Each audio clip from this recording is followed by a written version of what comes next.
السلام علیکم ورحمۃ اللہ وبرکاتہ۔ آپ سب ممبران کو اپنے آو فارسی سیکھیں گروپ میں خوش آمدید کہتے ہیں۔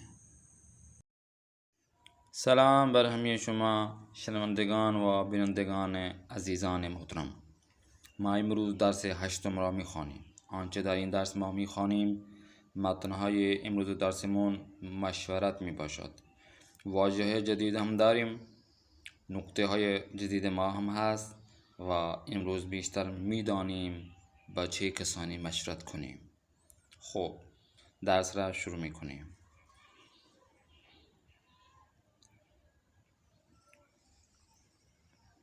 مشورہ کرنے کے معنی میں استعمال ہو رہا ہے مشورت یعنی استفاده از فکر و نظر دیگران. مشورت کا معنی یہی ہے کہ دوسروں کی فکر اور مشوروں کے ساتھ ان سے استفادہ کرنا. انسان ها به تنهایی درباره هر چیزی علم و آگاهی ندارند. انسان اکیلا ہر چیز کے بارے میں علم آگاہ نہیں رکھتا، اسے ہر چیز کے بارے میں معلوم نہیں ہے. بنابراین ہنگام انجام کارهای مهم و تصمیمهای بزرگ نیازمند استفاده از فکر و دانش افراد عاقل، دانا و با تجربه می باشند. اسی وجہ سے جب بھی کوئی مهم کام کرنے کے لیے ہم کوشش کرتے ہیں اور ہم چاہتے ہیں کہ وہ ایک بہت ہی بڑا اور مهم کام انجام دیں، تو اس کے لیے ہمارے ضروری ہے کہ جو افراد عقل مند ہوں، دانا ہوں، تجربہ کار ہوں، ان سے استفاده کیا جائے. خداوند بزرگ در قرآن می فرماید، خداوند متعال قرآن مجید میں ارشاد فرماتا ہے، ای پیامبر در کارها به مردم مشورت کن، ولی هنگامی که تصمیم گرفتی بر خدا توکل کن و آن را انجام بده. خداوند متعال نے قرآن مجید میں ارشاد فرمایا ہے کہ اے میرے نبی، اپنے کام کاج میں لوگوں سے مشورت کرو، اور جب یہ سمجھ لو اور سوچ لو اور اس کام کو کرنے کا ارادہ کرو تو خداوند متعال پر توکل کرو اور اس کام کو انجام دے دو. ہمانا خداوند توکل کنندگان را دوست دارد اور خداوند متعال جو خداوند متعال پر توکل کرتے ہیں ان کو دوست رکھتا ہے. بر همین اساس پیامبر اسلام صلی الله علیه و سلم در کارهای گوناگون و موضوعات مهمی مانند جنگ کردن با یاران خود مشورت می نمودند، اور اسی وجہ سے رسول خدا صلی اللہ علیہ وسلم اپنے مختلف کاموں کو جب آپ انجام دیتے تھے یا کچھ مہم موضوع ہوتے تھے، جس طرح جنگ کرنا، مثال کے طور پر جنگ کرنے کے لیے جاتے یا کسی جگہ پہ جنگ کرنا ہوتی، تو آپ اپنے دوستوں سے، اصحاب سے کیا کرتے؟ مشورہ لیتے.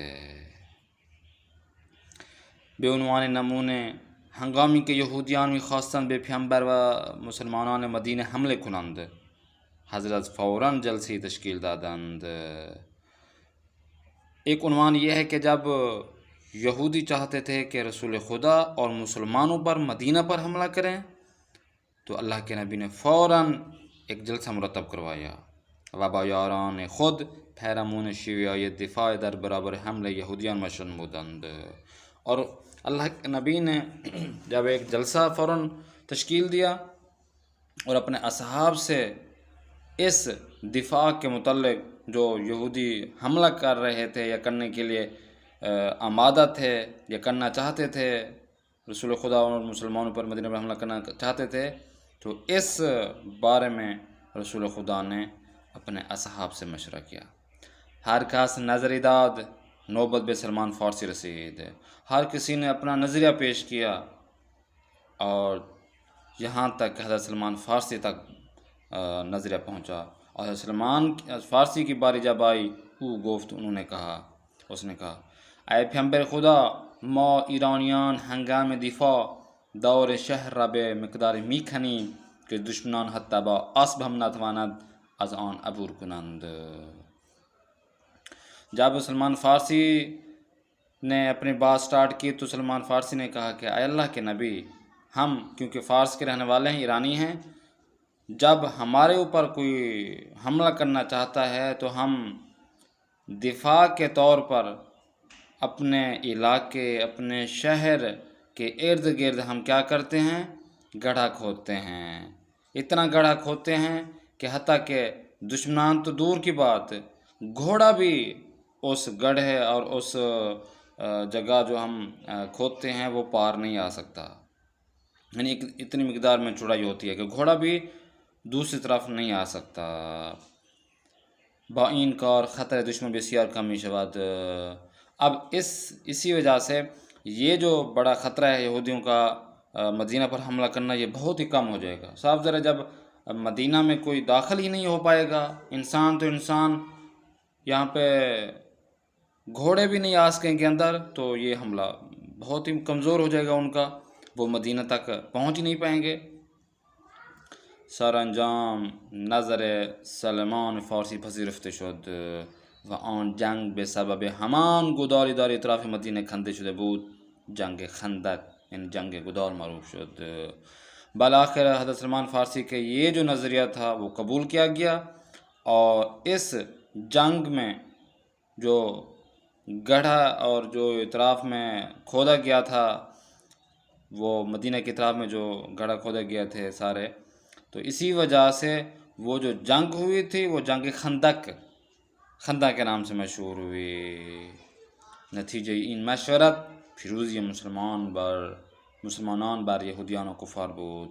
اسی نتیجے کے مشورت ہی کے نتیجے سے ہی مسلمانوں نے یہودیوں اور کفار پر غلبہ پایا اور شکست سے بچ گئے۔ پس کدید مشورت یعنی چی؟ چرا به مشورت نیازمندیم؟ خداوند درباره مشورت به پیامبرش چه فرموده است؟ در جنگ خندق زمانی که پیامبر با یارانش مشورت کرد، سلمان چه نظری داد؟ انسان در چه کارهایی باید مشورت کند؟ شما در کارهایتان با چه کسانی مشورت می کنید؟ واجه جدید آگاہی آگاہ ہونا، کسی اطلاع پانا کسی چیز کی یا علم حاصل کرنا کے من میں استعمال ہو رہا ہے۔ قبل از آمدنم به ایران آگاهی من از کشور ایران خیلی کم بود۔ میں ایران میں آنے سے پہلے میرے ایران کے بارے میں جو معلومات ہے وہ بہت کم تھی۔ اما اکنون آگاہی بیشتری دربارے ایران دارم، مگر ابھی ایران کے بارے میں بہت زیادہ آگاہی رکھتا ہوں، علم رکھتا ہوں۔ با تجربہ کو اردو فارسی میں با تجربہ کہتے ہیں جو تجربہ رکھتا ہو۔ ما باید از علم و آگاهی انسان‌های با تجربه استفاده کنیم۔ ہم جو انسان علم رکھتا ہو، معلومات رکھتا ہو، اس سے تجربہ حاصل کریں۔ برہمین اساس یعنی اسی وجہ سے خداوند در قرآن دربارے احترام به پدر و مادر توصیه کرده است۔ خداوند متعال نے قرآن مجید میں والدین کے ساتھ احترام کے سفارش کی ہے۔ برہمین اساس من به پدر و مادر میں احترام میگذارم، اسی وجہ سے میں اپنے والدین کی بہت زیادہ احترام کرتا ہوں۔ پیروزی موفقت ہونا، موفق شدن کے معنی میں استعمال ہو رہا ہے، یعنی شکست سے بچ جانا، پیروز ہو جانا، جیت جانا کے معنی میں استعمال ہو رہا ہے۔ من ہمیشہ پس از نماز برای پیروزی ستم دیدگان دعا میکنم۔ میں ہمیشہ نماز کے بعد جو مظلوم ہیں ان کے لیے دعا کرتا ہوں۔ تشکیل دادن یعنی درست کرنے کے معنی میں آنا ہے، بنانا کے معنی میں استعمال ہوتا ہے۔ بچے های مدرسه یک تیم والیبال تشکیل دادند۔ جو اسکول کے جو لڑکے ہیں، بچے ہیں، انہوں نے ایک والیبال کی ٹیم کو بنایا۔ تصمیم گرفتن کے معنی میں یعنی مثال کے طور پر قبول کرنے کے معنی میں استعمال ہو رہا ہے یہاں پر، یا کسی کام کو انجام دینا یا نہ انجام دینا کے معنی میں استعمال ہو رہا ہے، کہ یہ سوچ لینا، کہ یہ دل میں عہد کر لینا کہ وہ کام یہ ہوگا وہ ہوگا۔ ما تصمیم گرفته ایم با تلاش زیاد زبان فارسی را خوب یاد بگیریم۔ ہم نے یہ ارادہ کر لیا ہے، ہم نے یہ سوچ لیا ہے کہ ہم زیادہ کوشش کرنے سے ہی زبان فارسی کو خوب یاد کر لیں گے۔ توکل کردن خدا پر توکل کرنے کے معنی میں استعمال ہو رہا ہے۔ ہر کسی در کارهایش به خداوند توکل کند پیروز می شود۔ جو بھی اپنے کاموں میں خداوند متعال پر توکل کرے گا وہ ہمیشہ کامیاب رہے گا۔ توکل کنندے جو توکل کر رہا ہو۔ توکل کنندگان بر خدا از هیچ چیز و هیچ کسی از خدا نمی ترسند۔ جو بھی توکل کرتے ہیں وہ افراد خدا اور اس کے علاوہ خدا کے علاوہ کسی اور چیز سے نہیں ڈرتے۔ جلسے، وہی جلسے نشست کے معنی میں استعمال ہو رہا ہے یہاں پہ۔ جلسے کو اردو جلسے ہی بولتے ہیں۔ ہفتے گزشتے مدیر و استادان زبان فارسی پیرامون مشکلات زبان آموزان جلسے تشکیل دادند، کہ پچھلے ہفتے جو ہمارے ہیڈ ماسٹر تھے، استاد تھے زبان فارسی کے، انہوں نے جو سیکھنے والے لڑکے ہیں زبان فارسی کو سیکھنے والے ہیں، ان کی جو مشکلات کے عنوان پر ایک جلسہ تشکیل دیا۔ جنگ کردن، جنگ کرنے کے معنی میں استعمال ہو رہا ہے مردم فلسطین برائے نجات مسجد الاقصی با سربازان اسرائیل جنگ می کنند، جو فلسطین کے لوگ ہیں وہ مسجد اقصی کے آزادی کے لیے اسرائیلی جو فوج ہوتی ہے ان کے ساتھ جنگ کرتے ہیں۔ دانا، وہیں دانا کو اردو میں دانائی کہتے ہیں، حکمت والا۔ حضرت آیت اللہ خامنئی زید عزہ رہبری بسیار دانا و شجاعت، حضرت آیت اللہ العظمیٰ حضرت خامنئی زید عزہ یہ بہت ہی دانا اور شجاع رہبر ہیں۔ دشمن کو اردو میں دشمن بولتے ہیں۔ گرب دشمن موش است، جو بلی ہے وہ کس کی دشمن ہے؟ ہاں، چوہے کی۔ دفاع کو اردو میں دفاع کہتے ہیں۔ خداوند بے حیوانات برائے دفاع از خودشان وسائلی مانند شاخ، دندان، ناخن ہو یہ قوی پنجے وغیرہ دادے است۔ اب خداوند متعال نے جس طرح انسان ایک دوسرے سے لڑتے ہیں تو دفاع والی چیز ہے نا، پستول ہے، اب مثال کے طور پر تلوار ہے، چھری ہے، تیر وغیرہ یہ سارے۔ اب حیوانات کے پاس کیا چیز ہے؟ خداوند متعال نے حیوانوں کو اپنے دفاع کرنے کے لیے شاخ دیے، مثلا دانت دیے ہیں، یا سینگ دیے ہیں، یا ناخن دیے ہیں جسے پنجے کہتے ہیں، اس کے علاوہ بہت ساری چیزیں دی ہیں۔ دور اطراف کے معنی میں استعمال ہو رہا ہے ارد گرد۔ دور خانه ما پر از درخت و گل زیباست، ہمارے ارد گرد جو بہت ہی خوبصورت درخت اور پھول ہیں، گل ہے یہ زیبا۔ عاقل عقلمند کہتے ہیں دانا، انسان عاقل یک اشتبارہ تکرار نمی کند، جو عقلمند انسان ہوتا ہے ایک ہی غلطی کو بار بار نہیں دہراتا۔ عبور کرنا کے معنی میں استعمال ہو رہا ہے بچہ ہا باشنا کردن از رود خانے عبور کردند، جو لڑکے ہیں وہ تیراکی کرنے کے لیے جو رود خانہ ہے، جو چھوٹا دریا ہے تو یا چھوٹی نہر ہے، اس کو عبور کیا انہوں نے۔ کفار کافر کی جمع ہے۔ بت پرستان اور کفار اور دشمنان خدا ہستان، جو بت پرست ہیں اور کافر ہیں وہ خداوند متعال کے دشمن ہیں۔ کندن کھودنا کے معنی میں استعمال ہو رہا ہے یہاں پر۔ بعضی از حیوانات بعد داستہ یہ خود زمین را می کنند و برای خود در داخل زمین خانے درست می کنند، بعضی حیوان ہیں جو اپنے ہاتھوں سے پنجوں سے ہی زمین کو کھودتے ہیں اور زمین کے اندر ہی اپنا گھر بناتے ہیں۔ گودال، حفرے، کیا کہتے ہیں، جو گہری جگہ بناتے ہیں زمین کے اندر کھودتے ہیں تو اسے کہتے ہیں یہ گودال بن گئی۔ گودال اردو میں بھی گودال کہتے ہیں۔ ہنگامی کا یا باران می بارات گودال ہا پر از آب می شود، گڑھے کے معنی میں استعمال ہو رہا ہے یہاں پہ کہ جب بارش ہوتی ہے تو گڑھے پانی سے بھر جاتے ہیں۔ معروف مشہور کو کہتے ہیں۔ انقلاب اسلامی ایران با نام امام خمینی رحمۃ اللہ علیہ در ہمیں جہان معروف شدہ است۔ اب انقلاب اسلامی کا جیسے ہی نام آتا ہے تو انقلاب اسلامی ایران کا جیسے نام آتا ہے تو وہ امام خمینی رضوان اللہ تعالی رحمۃ اللہ علیہ کے نام سے پورے دنیا میں مشہور ہے۔ موضوع کو اردو فارسی موضوع بولتے ہیں۔ موضوع ان کتاب تربیت کودکان است، اس کتاب کا جو موضوع ہے وہ تربیت کودکان بچوں کی تربیت کے حوالے سے ہے۔ نظر دادن رائے دینا کے معنی میں استعمال ہو رہا ہے با فرزندان خود مشورت کنید و اجازت بدہید آنها نظر بدہند، اپنے بچوں سے مشورہ کریں اور انہیں اپنا نظریہ دینے کی اجازت دیں تاکہ وہ اپنا نظریہ رائے دیں۔ ہمانا یعنی بے درستی کا، یعنی اسی وجہ سے مثلا ہمانا خداوند وہی کے معنی میں استعمال ہو رہا ہے۔ ہمانا خداوند انسان پاکیزہ دوست رد، وہی خدا انسان جو پاکیزہ انسان ہوتے ہیں، جو بہت ہی اچھے انسان ہوتے ہیں، ان کو خداوند متعال کیا کرتا ہے؟ دوست رکھتا ہے، پسند فرماتا ہے، جو پاکیزہ ہوتے ہیں لوگ۔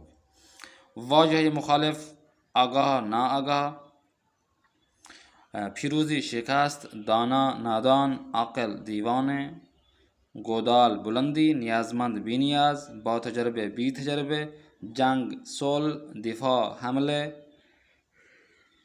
کفار خدا پرستان مسلمانان، معروف یعنی گمنام۔ آج بھائی یہاں پر ایک لطیفہ ہو جائے۔ معلم به بچه که دندانش درد میکرد گفت، استاد نے ایک لڑکے جس کے دانت میں درد ہو رہا تھا اسے کہا، برو خانه و بگو مادرت تو را ببرد و دندانت را بکشد۔ اب استاد نے اس لڑکے کو کہا کہ ایسا کرو، آپ گھر جاؤ اور اپنی ماں سے کہو کہ وہ تجھے جو دانت کھینچنے والا جو ڈاکٹر ہوتا ہے اس کے پاس لے جائے، اس جو دانت درد کرے اس کو نکلوا لے۔ بچے آج مدرسے کے بیرون آمد، لڑکا جیسے اس اسکول سے باہر آیا، مستقیم به دکان بقالی رفت و گفت، اور کیا کہتے ہیں جیسے لڑکا اسکول سے باہر آیا اور ایک دکان پہ چلا گیا اور اسے کہنے لگا، حسین آقا شما کے ترازو دارید لطفاً دندان مرا بکشید۔ اب ایک جو ترازو ہوتا ہے، ترازو کیا کام کرتا ہے؟ ترازو تولتا ہے۔ اب استاد نے کہا کہ آپ ماں کے پاس جاؤ اور وہ ڈاکٹر یعنی دانت والے ڈاکٹر کے پاس جائے اور وہ آپ کا جو دانت ہے وہ نکالے۔ یہاں پہ کشیدن کا معنی میں استعمال ہو رہا ہے، نکالنا، اور ایک مصدر وہ بھی کشیدن ہے یعنی تولنا کے معنی میں۔ اب یہ جو لڑکے نے سمجھا وہ تولنا کے معنی میں، ٹھیک ہے نا، کہ جب بھی سبزی کوئی چیز لیتے ہیں یا کوئی چیز لیتے ہیں تو وہ لڑکے کہتے ہیں یا انسان کہتا ہے یا جو مردم ہوتی ہے وہ کہتی ہے کہ بھئی ہاں بھئی 1 کلو آپ تول دیں، اردو میں کہتے ہیں تولنا، ٹھیک ہے نا، وزن کرنے کے معنی میں سے، تو اسے بھی کشیدن کہتے ہیں۔ لڑکے نے سمجھا کہ یہ استاد کہہ رہے ہیں کہ اپنا دانت کو نکلوا کے تولو۔ اب وہ لڑکا کیا کیا، اس نے ماں کے پاس نہیں گیا، نہ ہی وہ ڈاکٹر کے پاس گیا، سیدھا جا کر ایک دکان پہ چلا گیا جہاں پہ چیزیں تولتے ہیں، تو انہیں جا کر کہا کہ حسین آقا آپ اس طرح کریں، اس ترازو سے میرے دانت کو کیا کریں، تولیں۔ تو یہ ہو گیا آج کا لطیفہ و نکته ها۔ لطفاً توجه کنید. تجربه آگاهی و علمی که از راه تمرین و تکرار به دست می آید با تجربه، کسی که تجربه دارد. آپ یہ دیکھیں تجربہ، وہ تجربہ تو وہی ہوتا ہے جو کوئی شخص اپنے علم آگاہی کے ساتھ ایک کام کو بار بار انجام دیتے تو وہ تجربہ حاصل ہوتا ہے۔ اب با تجربے جو تجربہ رکھتا ہو، بی تجربے جو تجربہ نہ رکھتے ہو کسی چیز کے بارے میں، سواد وہی جو بندہ پڑھنا اور لکھنا جانتا ہو اسے کہتے ہیں سواد ہے۔ باسواد اسی کے معنی میں استعمال ہو رہا ہے جو پڑھنا لکھنا جانتا ہو۔ اب بی سواد اس کے الٹ ہے۔ لطفاً با واجی زیر با و بی اضافه کنید و معنی کنید۔ اب یہاں پہ تقوی، دقت، ادب اور ایمان پر آپ نے کیا کرنا ہے، ان پر با اور بی لگانا ہے، مثلا با توقع بی توقع۔ لطفاً با توجه بخوانید. محمد باید درسش را مطالعه کند. او با تیش زمین را کند. این چاقو کند است. واژه کند در جمله اول فعل مضارع التزامی از مصدر کردن است. واژه کندن در جمله دوم فعل گذشته ساده است مصدر کندن۔ تو یہ چیزیں آپ نے یاد رکھنی ہیں۔ آگے دیکھیں بیشتر بدانیم. بیشتر بدانیم امروز ما درس میدانیم با چه کسانی مشورت کنیم. خوب، امام علیہ السلام فرمودند که بهترین افراد برای مشورت صاحبان عقل و دانش و افراد با تجربه و دوراندیش هستند۔ امام علیہ السلام نے فرمایا آپ میں سے بہترین لوگ وہی ہیں جو عقل مند افراد کے اور با تجربہ افراد کے ساتھ مشورہ کرتے ہیں۔ امام صادق علیہ السلام فرمودند در برنامه زندگی با کسانی که خدا ترس هستند مشورت کن۔ امام صادق علیہ السلام نے فرمایا کہ اپنے زندگی میں جو افراد خدا سے خوف رکھتے ہیں ان کے ساتھ اپنا مشورہ کرنا ہے۔ مشورت فقط در مسائلی است که مربوط به امور دنیایی و زندگی مردم باشد. اب کہتے ہیں کہ مشورت کسے کہتے ہیں؟ وہ مسائل کہ جو دنیا کے ساتھ اور زندگی کے ساتھ، جو لوگوں کی زندگی ان کے ساتھ مربوط ہو، ولی در اموری کے مربوط بے خداوند متعال است، مانند عمل بے واجبات، ترک محرمات، پذیرش امامت و جائے مشورہ نیست۔ کہتے ہیں کہ یہ جو دنیا کے معاملات ہیں ان کے ساتھ مشورت ہو سکتے ہیں، لیکن جو خداوند متعال کے ساتھ عمل جو مربوط ہیں، ان سے کام ہیں، تو ان پر مشورت نہیں کر سکتے۔ مثال کے طور پر واجبات کو ترک کر لیں، یعنی واجب نماز روزہ ہم پڑھیں یا نہ پڑھیں، اور ترک محرمات جو گناہ والے ہیں ان کو ہم ترک کریں یا نہ کریں، امام کو امام مانیں یا نہ مانیں، ان میں آپ مشورت نہیں کر سکتے۔ گر در آن آدم بکردی مشورت، در پشیمانی نگفتی معذرت، ذہن کے با عقلی تو عقلی جفت شد، مان بد فعلی و بد گفت شد۔ اگر انسان در کاری مشورت کند، بے خطا و اشتباه گرفتار نمی شود تا پشیمان شود و از دیگران عذر خواهی کند۔ انسان اپنے کاموں میں مشورت کرے، انسانوں کو چاہیے تاکہ وہ خطا اور اشتباہ ہوتی ہے، اس سے غلطی ہوتی ہے، وہ اس سے بچا رہے، تاکہ وہ اس پہ پشیمان بعد میں نہ ہو اور دوسروں سے عذر خواہی نہ کرے، معذرت نہ کرے۔ چون زمانے کے عقلی با عقل دیگر شریک و ہمراہ شود، ان مشورت بے وجود آید، از کار بد و گفتار بد جلوگیری می شود۔ کیونکہ وہ وقت جب ایک عقل دوسرا عقل کے ساتھ ہوتی ہے تو وہ آپس میں جو مشورہ کرتی ہے، اور ایک چیز جو وجود میں آتی ہے، وہ کار برے کاموں اور برے چیزوں سے کیا کہتے ہیں، وہ آگے آتی ہے۔ اب لطیفے حق مشورت۔ خانم وارد دفتر وکالت شد و از آقای وکیل دادگستری پرسید، جریمه بچه‌ای که با سنگ شیشه 500 تومان را شکسته چه قدر است؟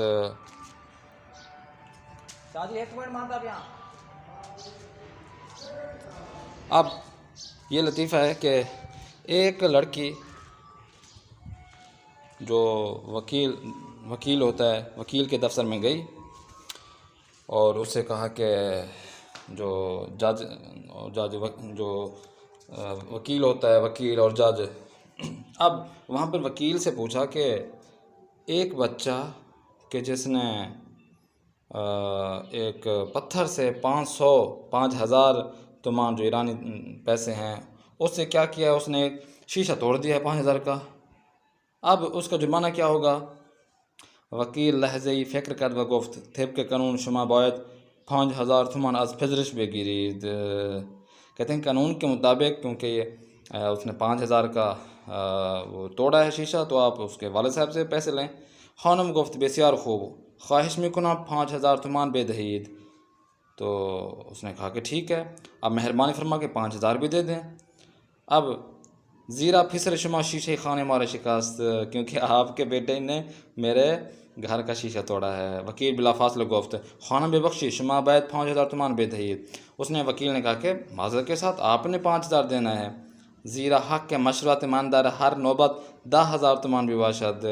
کہتے ہیں کہ یہ جو مشورت ہے، میں وکیل ہوں، مشورہ کرنے کے بھی 10,000 ہیں، اب 10,000 تومان میں سے 5,000 تومان نکالا تو میرے 5,000 بچتے ہیں، تو مہربانی فرمائیں وہ 5,000 مجھے واپس کریں۔ 5,000 تومان باید بہت شکستن شیشے کم بھی شود 5,000 تومان دیگر را بدهید۔ تو یہ لطیفہ ہو گیا۔ جلسے، دور، کندن، گودال، بلندی، دفاع، حملے، جنگ، نیازمند، بی نیاز، عاقل و دیوانه۔ انشاءاللہ اگلی کلاس میں پھر ملاقات کریں گے، دعا میں یاد رکھا کریں۔ خدا حافظ و ناصر۔